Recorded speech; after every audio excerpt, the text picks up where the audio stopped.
Mais de 20 anos da minha vida foram dedicados à auditoria. Ao longo desses anos, vi muitos clientes apreensivos quando chegava o momento da revisão. Apesar de todos os cuidados, havia sempre aquele receio. Será que esquecemos de algo? Será que está tudo certo? Quando encontrávamos um erro, mesmo que pequeno, surgiam longos debates. Qual era a gravidade? O erro seria suficiente para comprometer todo o trabalho? O que poucos sabem é que nós, auditores, também passamos por inspeções internas e externas. Eu mesmo já tive do outro lado sendo inspecionado e sei quanto é apreensivo esperar o resultado. Hoje, fazendo parte de um time de inspeção, vejo essa mesma apreensão nas equipes que revisamos. Às vezes é triste precisar dar uma nota negativa porque o trabalho estava, em sua maioria, muito bom e muito bem feito, mas basta uma não conformidade que não atenda às normas para que todo o esforço seja penalizado. Guardadas as devidas proporções, o trono de Deus nos desafia de maneira ainda mais séria. Todo ser humano sabe, no fundo do coração, que existe um dia de acerto de contas. Desde a infância sentimos que o errado não pode ficar impune, mas, mas diante do juiz perfeito e santo, nenhum erro pode ser ocultado. E não haverá debates ou justificativas que alterem o veredito. A boa notícia é que existe um caminho para escapar da justa ira de Deus. É pela fé em Jesus Cristo, não pelas obras humanas. Agora nós vamos ver, nessa palestra dessa semana, primeiro, a ira de Deus revela o juízo final sobre todos os homens. E depois, veremos como a ira de Deus abre espaço para uma nova esperança para aqueles que pertencem a Cristo. A ira de Deus, Apocalipse 20, versículo 11 a 15, e a esperança, versículo 21, capítulo 21, versículo 1 a 8.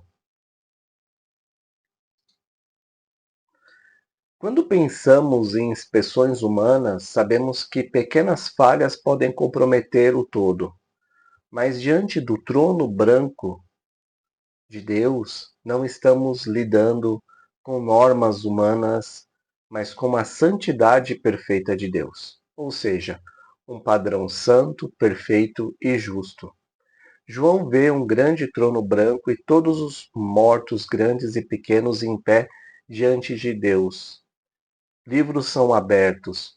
Apocalipse 20, versículo 11. Depois vi um grande trono branco e aquele que nele estava sentado, a terra e o céu fugiram da sua presença e não se encontrou lugar para eles.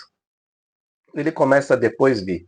Indica uma visão que João está recebendo na sequência, mas não necessariamente cronológica, e sim de revelação. O grande trono branco, trono, aponta para a autoridade e julgamento. Branco porque simboliza pureza, santidade e justiça. Aquele que estava sentado. Aqui é Deus, ou especificamente Cristo, conforme João 5:22. O Pai a ninguém julga, mas confiou todo o julgamento ao Filho. Então é Cristo sentado. A terra e o céu fugiram da sua presença. Reflete o poder esmagador da santidade absoluta de Deus. É uma indica uma dissolução do mundo atual, preparando o caminho para uma nova criação, um novo céu e uma nova terra, que veremos no versículo 1 do capítulo 21. E não se encontrou lugar para eles. Eles são destruídos, ou eles não, eles são destruídos ou transformados. Não há espaço para um mundo velho, sob o governo eterno de Deus, sob a nova liderança, sob uma liderança santa. Este versículo abre a cena do juízo final, o grande trono branco. Ocorre após o milênio, que estudamos as semanas anteriores, semana passada, e após a derrota final de Satanás. Deus é retratado como o juiz supremo. Cristo é o juiz supremo. Esse julgamento não é parcial, mas ele é absoluto, sem espaço para velha ordem, ou para argumentos, ou para algo humano. O juízo é baseado na verdade perfeita. Não há fuga nem desculpa. E ninguém foge desse juízo ou da presença de Deus. Isso nos lembra a passagem de 2 Pedro 3,10. Os céus desaparecerão com grande estrondo, e os elementos serão desfeitos pelo calor, indicando uma dissolução cósmica. Apocalipse 12. Também os mortos grandes e pequenos em pé diante do trono, e os livros foram abertos. Outro livro foi aberto, o livro da vida. Os mortos foram julgados de acordo com o que tinha feito, segundo o que estava registrado nos livros. João agora foca nos indivíduos diante do trono. Esses mortos refere-se a todos os que morreram sem serem ressuscitados para a vida eterna. Aqueles que não pertencem à primeira ressurreição. Aqui a gente vai ter uma grande discussão entre os estudiosos, os teólogos. Uns acreditam que todos vão passar por esse julgamento, por esse trono, e alguns acreditam que só os ímpios, só aqueles que não creem em Cristo. Esses grandes e pequenos que João traz, sem distinção de status, reis, camponeses, ricos, pobres, são todos julgados igualmente. Em pé diante do trono existe uma postura de quem aguarda a sentença, não há defesa nenhuma. Livros foram abertos, representa registros divinos, as obras, pensamentos, palavras, ações dos homens. Outro livro foi aberto, o livro da vida. O livro da vida contém o nome dos salvos, os que receberam a salvação pela fé em Cristo. Fala que os mortos foram julgados de acordo com o que tinham feito. O julgamento é baseado em obras, não para a salvação, que é pela graça, mas para a justa condenação. A obra serve para condenar. Segundo o que estava registrado nos livros, é um registro perfeito e justo. Nada é esquecido, nada é omitido. Após a fuga do céu e da terra, versículo 11, o foco agora é no julgamento das pessoas. Não são apenas grandes pecadores. Todas as pessoas fora de Cristo estão aqui. Todos os atos serão expostos. Romanos 2:6 e 2:16 e Eclesiastes 12:14. Sabemos que a salvação é pela graça. Efésios 2:8-9. Mas a condenação é por obras, evidência da rejeição de Cristo. Deus conhece perfeitamente a cada ação humana. Ele conhece o coração, ele conhece as motivações. Até atos bondosos com motivações erradas, Deus conhece. A salvação depende do nome no livro da vida, não das boas obras. Não é por merecimento, é por fé. Ninguém escapa do juízo e o julgamento de Deus. O julgamento de Deus ele é totalmente justo. Versículo 13: o mar entregou os mortos que nele havia, e os mortos e o Hades entregaram os mortos que nele havia, e cada um foi julgado de acordo com o que tinha feito. O mar entregar os mortos refere-se aos que morreram e não foram sepultados. Existiam mortes no mar, e muitas mortes por conta, principalmente em tempos antigos, que não tinha tanta segurança e era um meio de transporte, e as pessoas eram perdidas, não tinha sepultamento. Simboliza também que nenhuma morte em nenhum lugar escapa do chamado final de Deus. A morte e o Hades entregaram os mortos. Morte é uma condição física, corpo humano. O Hades, estado intermediário da alma, dos mortos não salvos. Juntos representam o reino dos mortos físicos e espirituais. Cada um foi julgado de acordo com o que tinha feito, reforçando a individualidade do julgamento. Não é coletivo. Cada pessoa responde por si. João está mostrando que ninguém fica fora do julgamento, nem os que morreram há séculos, nem os que morreram sem sepultura. Todos ressuscitarão para enfrentar o juízo, a ressurreição para a vida ou a ressurreição para a condenação. A base do julgamento é o que a pessoa fez. Suas ações revelam a resposta do coração a Deus. Nenhuma morte é acidental ou fora do controle de Deus. Todos serão ressuscitados e julgados pessoalmente por Deus. As ações têm consequências eternas. Apocalipse 20:14. Então a morte e o Hades foram lançados no lago de fogo. O lago de fogo é a segunda morte. Então é uma sequência lógica, né? Após o julgamento dos mortos. A morte e o Hades foram lançados no lago de fogo. A morte é separação física, o Hades, lugar das almas, personificados como inimigos derrotados. Ambos são destruídos, não existirão mais. E o lago de fogo? O lago de fogo significa o juízo eterno, da separação consciente de Deus. Mateus 25:41. Não é apenas a morte física, mas a agonia consciente e eterna. Versículo 10 de Apocalipse 20. É a segunda morte. A primeira morte é a separação da alma e corpo.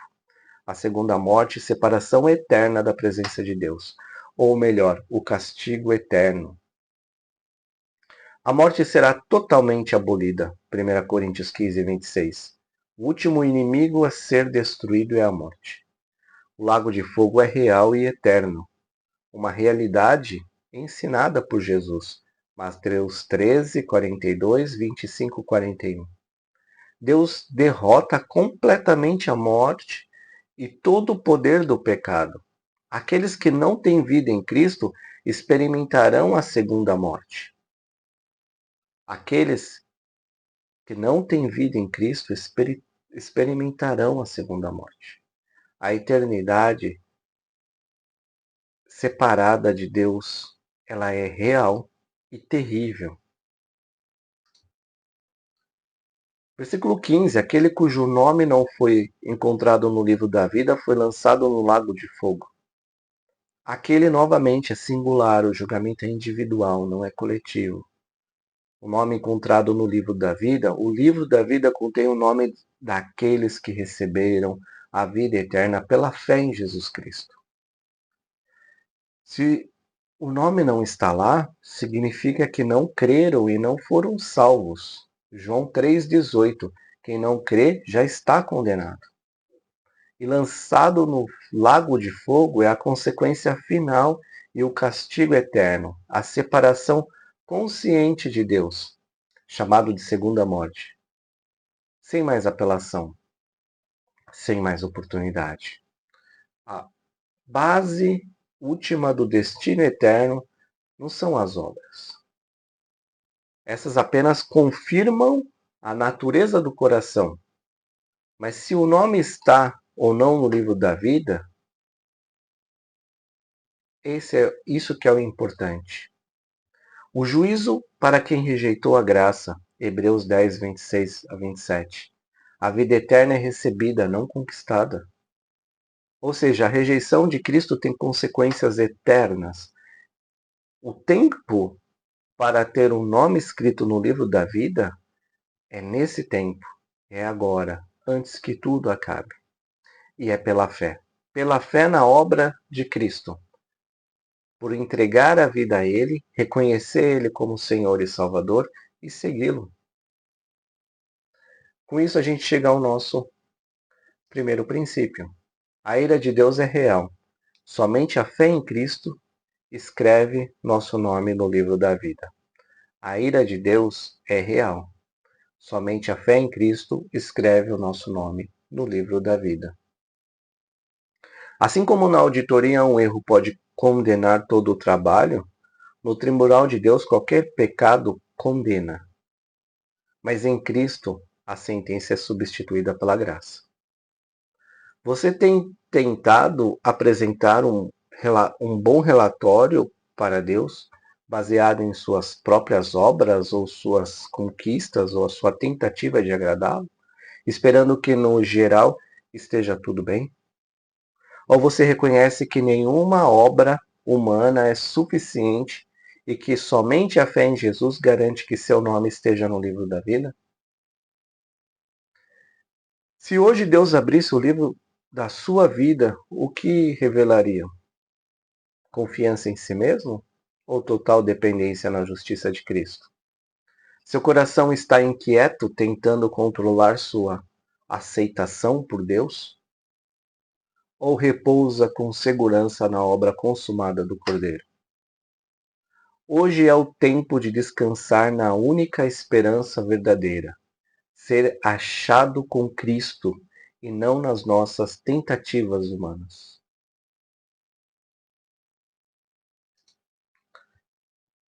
Segunda divisão, nós temos a esperança.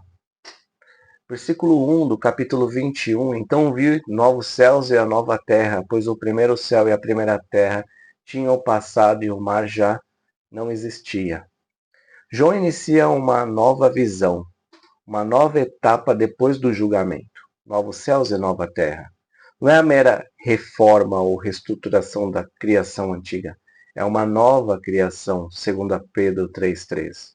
Novos,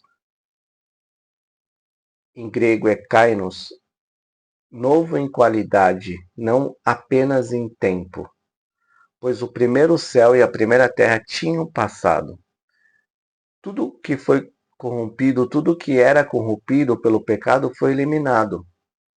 A antiga ordem é desfeita, conforme a profecia em Isaías 65:17. E o mar já não existia. O mar na Bíblia simboliza, muitas vezes, o símbolo de separação, perigo, caos. Apocalipse 13:1, Isaías 57:20. Sua ausência indica plenitude de paz, sem separação ou medo. Esta é uma concretização da esperança cristã, não apenas a sobrevivência, mas a renovação gloriosa. Deus é o criador da nova realidade eterna. As promessas de Deus de restauração são absolutamente confiáveis, sem sombra de dúvida, é uma certeza. O futuro dos salvos é seguro, é assegurado, glorioso e sem caos. Versículo 2. Vi a cidade santa, a nova Jerusalém, que descia do céu da parte de Deus, adornada como uma noiva preparada para o seu marido. A nova Jerusalém desce do céu após o juízo final e o fim da velha ordem das coisas. A cidade é um reflexo da união entre Cristo e a igreja. Isso é consumado na eternidade. A noiva, que é a igreja, agora se junta definitivamente com o noivo, Jesus, em uma eterna comunhão de amor e adoração. Efésios 5:32. A cidade é descrita como uma beleza que reflete a pureza e a glória de Deus. Deus prepara o futuro glorioso para o seu povo, um presente do céu. Versículo 3. Ouvi uma forte voz que vinha do trono e dizia: Agora o tabernáculo de Deus está com os homens, com os quais ele viverá. Eles serão os seus povos, e o próprio Deus estará com eles e será o seu Deus. Tabernáculo significa morada de Deus. Aqui a ideia é Deus habitando permanentemente com o seu povo, sem mais separação.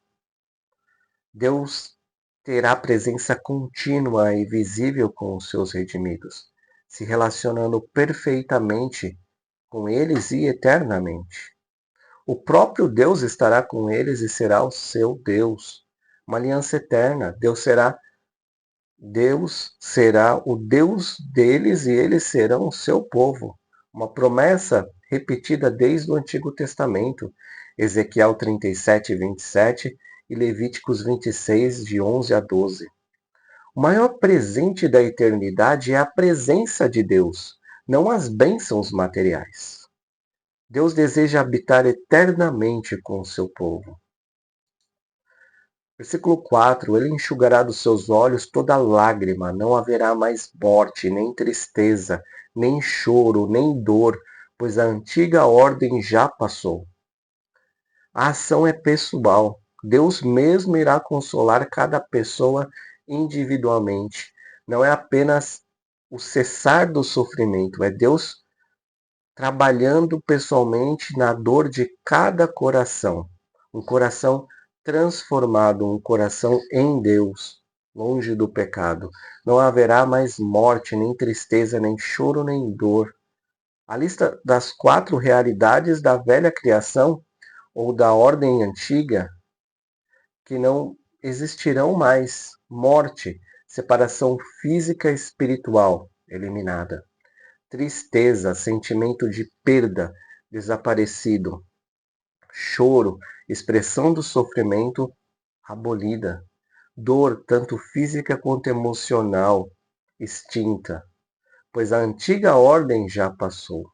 Toda a consequência do pecado, da queda e da separação de Deus será eliminada para sempre e definitivamente. Versículo 5: Aquele que estava sentado no trono disse: Estou fazendo novas todas as coisas. E acrescentou: Escreva isto, pois essas palavras são verdadeiras e dignas de confiança. O verbo está no presente contínuo, fazendo, indicando que Deus já iniciou essa obra de renovação e ela será plenamente consumada. Todas as coisas é igual a toda a criação. Não apenas os céus e a terra, mas também cada aspecto da existência. Escreva isto, um comando divino a João. Não é algo opcional, deve ser registrado com fidelidade, pois essas palavras são verdadeiras e dignas de confiança. O que Deus promete é absolutamente certo, por isso que vem a certeza, e confiável, porque é baseado no caráter de Deus, que é fiel na sua fidelidade. Versículo 6. Disse-me ainda: Está feito. Eu sou o alfa e o ômega, o princípio e o fim. A quem tiver sede, darei de beber gratuitamente da fonte da água da vida. A frase está feito indica que a obra de Deus para restaurar todas as coisas está completa. É uma declaração de vitória definitiva. Tudo que Deus prometeu foi cumprido. Alfa e ômega, o princípio e o fim, são a primeira e a última letras do alfabeto grego. Princípio e fim reforça a ideia: Deus é a origem de todas as coisas e o destino final de todas as coisas. Ele inicia a história e conduz seu final soberanamente. Essa frase aponta para a imutabilidade de Deus. Ele é o mesmo ontem, hoje e eternamente. Controla tudo. Controle total. Nada acontece fora dos seus planos. Deus não é fraco. Ele é forte. Ele está no controle. Até no meio do caos. Isso nos dá certeza. O futuro está seguro porque está nas mãos daqueles que controlam o começo e o fim. A frase: a quem tiver sede, darei de beber gratuitamente da fonte da água da vida. Sede simboliza necessidade espiritual profunda. Sede de justiça, sede de redenção, de comunhão com Deus. Água viva é a imagem da vida eterna. João 4,14. Quem beber da água viva que eu lhe der, nunca mais terá sede. E é de graça. Reforça o de graça. Não é merecido, não é conquistado pelas obras ou por merecimento, é dado livremente. Para os vencedores, para aqueles que confiam em Cristo, o acesso à vida eterna é certo e garantido. Isso aqui é uma ideia central de Apocalipse 21:6. Deus é soberano sobre a história. A restauração é certa, já está feita. A vida eterna é oferecida pela graça para aqueles que reconhecem sua sede espiritual e vão a Cristo. Versículos de 7 a 8. Aquele que vencer herdará tudo, e eu serei o seu Deus, ele será meu filho. Mas os covardes, os incrédulos, os depravados, os assassinos, cometem imoralidades sexuais, os que praticam feitiçaria, os idólatras e todos os mentirosos, o lugar deles será um lago de fogo que arde com enxofre. Esta é a segunda morte. Aquele que vencer refere-se aos que perseveraram na fé em Cristo até o fim. Vencer é o sinônimo de fé verdadeira, que resiste às tentações e às perseguições, não abandonam a fé. Herdará tudo, isso é uma linguagem da herança. Se somos filhos, somos herdeiros, herdeiros de Deus e co-herdeiros de Cristo. Romanos 8:17. Versículo 8, a advertência aos rebeldes e a lista dos pecados. Covardes, aqueles que recuam da fé por medo, por vergonha, abandonaram a fé. Os falsos cristãos. Incrédulos, aqueles que rejeitam a fé em Cristo, nem querem ouvir. Os depravados, aqueles que corrompem moralmente.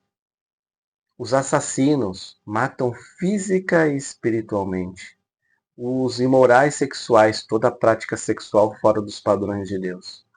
Os que praticam feitiçaria, envolvimento com práticas ocultas ou magias.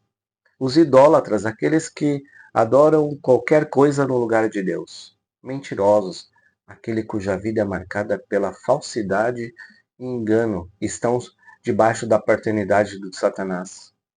O lugar deles será no lago de fogo que arde com enxofre. Condenação eterna, punição consciente e permanente. Essa é a segunda morte. A separação eterna de Deus, contrapondo a vida eterna prometida aos vencedores. Com isso a gente chega ao nosso segundo princípio. A certeza da vida perfeita está em Cristo. A certeza da vida perfeita está em Cristo. A justiça de Deus não é uma ameaça para quem crê, é uma promessa de renovação. Cada lágrima que choramos, cada injustiça que sofremos, cada dor que carregamos hoje está contando uma história maior, a história de um mundo que geme esperando ser liberto. A ira de Deus contra o pecado é a garantia de que o mal não triunfará para sempre. A destruição do velho mundo não é perda para quem está em Cristo. É a preparação do novo lar, onde a esperança nunca mais será ameaçada. Quando o pecado for removido, quando a morte for vencida, a verdadeira vida poderá florescer plenamente. Que essa esperança esteja em nossos corações. Agora eu quero aplicar isso de uma forma levando você a refletir. Tristeza e certeza terminam do mesmo jeito, o mesmo sufixo, esa, mas levam a destinos opostos. Sem Cristo, a tristeza é eterna. Com Cristo, a certeza é eterna. A tristeza lembra de que este mundo está quebrado. A certeza aponta para um novo mundo que Deus está preparando. Onde está o seu coração hoje? Preso à tristeza que passa ou ancorado na certeza do que Deus prometeu? Onde a sua alma busca esperança quando você enfrenta dor, perdas, injustiças e tristeza? Onde sua alma busca esperança quando você enfrenta dor, perdas, injustiças e tristeza? A certeza de que Deus destruirá todo o mal e fará novas todas as coisas é a realidade na sua vida hoje? A certeza de que Deus destruirá todo o mal e fará nova todas as coisas é a realidade na sua vida hoje? Hoje é o tempo de deixar a esperança eterna governar o seu coração, enquanto aguardamos a cidade cujo arquiteto e construtor é Deus.